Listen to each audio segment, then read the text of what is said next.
Thank you, Look, I'm glad to get an opportunity to talk on this very, very serious matter. It's affecting every man, woman and child, and everyone is suffering because of the high cost of energy and fuel prices. Yes, worldwide costs have increased, but more than half the cost of fuel and energy is going in taxes to the government.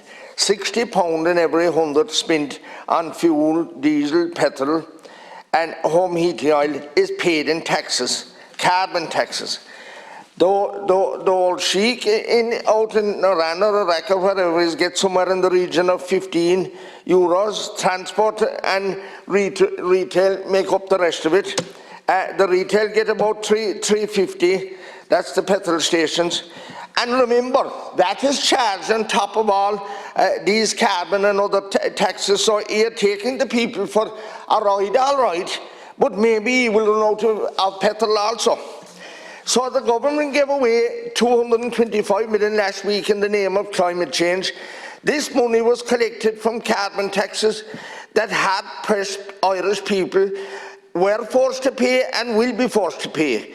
Government appears to be hanging its coat on offshore energy, which may not happen for more than 10 years. So he closed down Bornemone, he closed down a third of Money Point and he had to open it again. He put nothing to replace the generating stations that he closed. He reposing Shannon LNG. He telling us to buy electric cars and no place to plug them in. And it's very likely there'll be no electricity in the places who plug in or go to charge them because already in the last short while we've had 8 more Amber Alerts. So, and then we have Minister Ryan saying, oh yes, we'll bring in electricity, we'll have a connection to France and the UK. But we're all under the one sky. They have to generate electricity there too somehow, and it costs more to bring it from far away. There's a carbon footprint in that. We've had 35 electricity increases in the last few months, and it's up by almost 20%, a fifth. Imagine that, up by almost a fifth. Gas has gone up 14%. Home heating oil has gone up 50%. From 38 since this time last year to 84 since now. So you're closing down Bornemone, Shannon Bridge and Lanesborough, and there's 10,000 acres of bog left in Littleton. All leave that behind, and we're importing peat and from Latvia and briquettes from Germany.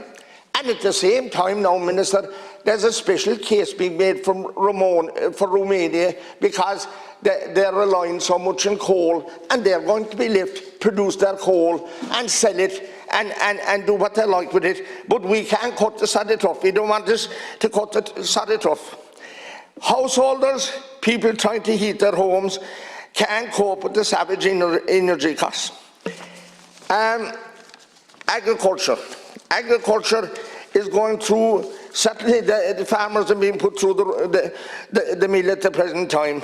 The increased cost of diesel that has meant that the running costs of their tractors, jeeps, cars and other works vehicles are costing way more to keep them running.